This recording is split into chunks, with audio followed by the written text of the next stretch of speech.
ఇటీవల మెట్రో పైన సీఎం రేవంత్ రెడ్డి చేసిన వ్యాఖ్యలు రాజకీయ వర్గాల్లో కూడా చర్చ అయింది.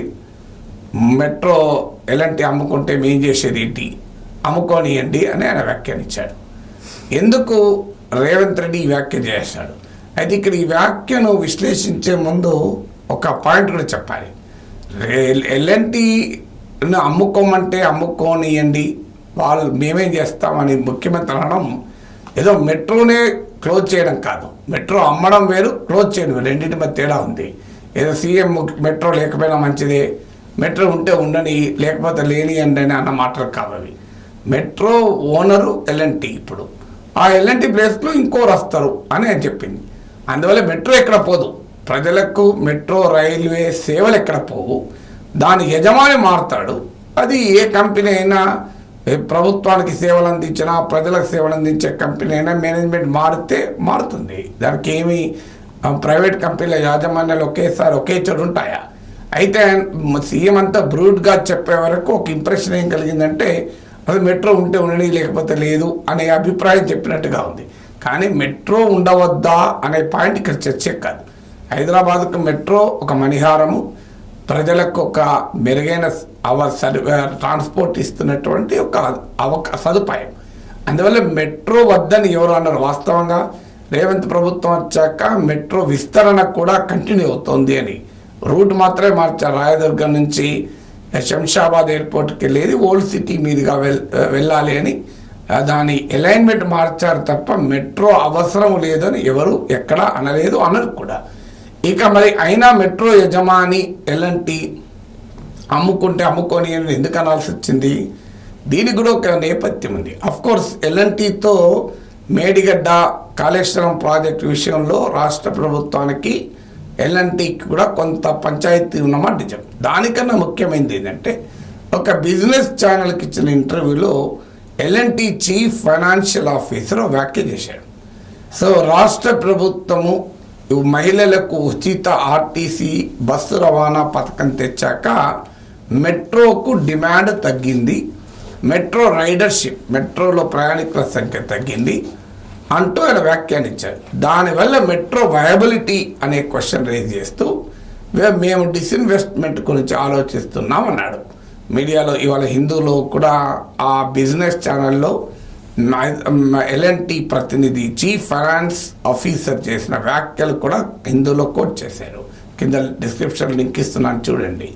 సో అందువల్ల వాస్తవంగా మెట్రో అమ్ముతారని కూడా ఎవరైనా లేదు. There is a difference between disinvestment and sale. మరి మీడియా వాళ్ళు సీఎంని ఏమడిగారో నాకు తెలియదు. డిస్ఇన్వెస్ట్మెంట్ అంటే పెట్టుబడుల ఉపసంహరణ. అంటే ఒక కంపెనీకి 100% షేర్లు ఉంటే 20% షేర్లో 30% షేర్లో అమ్మడం డిస్ఇన్వెస్ట్మెంట్ అవుతుంది. సో సేల్ అంటే మొత్తం ఓనర్షిప్ మారడం. సో నాకు తెలిసినంత వరకు ఈ మీడియాలో వస్తున్న కథనం ప్రకారం L and T is not contemplating ownership sale. అంటే యాజమాన్యమే మొత్తం మెట్రోని అమ్మేసుకునేటువంటి పరిస్థితి కాదు, డిస్ఇన్వెస్ట్మెంట్ గురించి మాట్లాడుతుంది. అయితే డిస్ఇన్వెస్ట్మెంట్ నిజంగానే ఒక కంపెనీ హక్కది. డిస్ఇన్వెస్ట్మెంటా సేలా అది ప్రజలకు కానీ ప్రభుత్వానికి కానీ ఎంత మేరకు లింక్ అంటే ఈ మార్పు వల్ల, ఓనర్ మారడం వల్ల కానీ లేదా డిస్ఇన్వెస్ట్మెంట్ వల్ల కానీ ప్రజలకు, హైదరాబాద్ ప్రజలకు అందుతున్న మెట్రో సేవల నాణ్యతపై, quality of metro transport facility effect కాకూడదు. అంతకు మించి ఓనర్షిప్ చేంజ్ విషయంలో ప్రభుత్వానికి కానీ ప్రజలకు కానీ ఎలాంటి ప్రాబ్లము ఉండదు. As long as the quality of service doesn't change. యజమాని మారినా కనీసం ఇంప్రూవ్ కాకపోయినా దెబ్బతినకూడదు. కానీ మరి చీఫ్ మినిస్టర్కి ఎందుకు కోపం వచ్చి ఉండాలి అంటే దానికి కూడా రీజన్ ఏంటి అంటే రాష్ట్ర ప్రభుత్వ మహిళల ఉచిత రవాణా పథకాన్ని మెట్రో వయబిలిటీని లింక్ చేసి ఎల్ఎన్టీ ప్రతినిధి మాట్లాడాడు. ఇప్పటికే ఆటో వాళ్ళ లైవ్లీహుడ్ను ఆర్టీసీకి మహిళలకు ఉచిత రవాణా పథకాన్ని లింక్ చేసి బీఆర్ఎస్ అటాక్ చేస్తూ వచ్చింది. ఆటో వాళ్ళ పొట్ట కొట్టారని ఆటో సంఘాల నిరసనలు, బీఆర్ఎస్ కూడా దానికి మద్దతు, ఆటో డ్రైవర్లు ఆత్మహత్యలు చేసుకుంటాను, ఇదంతా నడిచింది.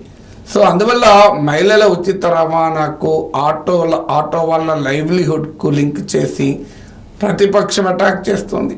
ఇప్పుడు ఏకంగా ఒక కార్పొరేట్ ప్రతినిధి మెట్రో వయబిలిటీకి మహిళల ఉచిత రవాణాకు లింక్ చేసి మాట్లాడాడు. ఇది ఖచ్చితంగా మెట్రో యూజర్స్ పైన ప్రభావం పడుతుంది. అంటే రాష్ట్ర ప్రభుత్వం మొదలుపెట్టిన ఈ సంక్షేమ పథకం వల్ల కాంగ్రెస్ పార్టీకి మహిళలు ఎంత సానుకూలమవుతారో తెలియదు. కానీ బీఆర్ఎస్ ప్రచారం వల్ల ఆటో వల్ల వ్యతిరేకం కావడం, ఎల్ఎన్టీ ప్రతినిధి వ్యాఖ్యల వల్ల మెట్రో రైడర్స్ అంటే హైదరాబాద్ మెట్రోను ఉపయోగించుకుంటూ ఉన్న ప్రజల నుంచి కూడా వ్యతిరేకత వచ్చే అవకాశం ఉంటుంది. అందువల్ల ఒక కార్పొరేట్ ప్రతినిధి ఒక ప్రభుత్వ స్కీమును పైన వ్యాఖ్యానించడం ఏంటి అనేది ముఖ్యమంత్రి అబ్జెక్షన్గా ఉండుంటుంది. అయితే కార్పొరేట్ ప్రతినిధి కూడా ఈ స్కీమ్ మంచిదనో చెడ్డదనో ఎల్ఎన్టీ ప్రతినిధి అనలేదు. ఎల్ఎన్టీ ప్రతినిధి మెట్రో వయబిలిటీకి, మెట్రో ఫైనాన్షియల్ వయబిలిటీకి ఈ స్కీమ్కు లింక్ చేశారు. కానీ అది ఇండైరెక్ట్గా పొలిటికల్ కామెంట్గా మారింది. అందుకే అమ్ముకోని అని మెట్రో అని రేవంత్ రెడ్డి అంత బ్లంట్గా మాట్లాడటానికి కారణం.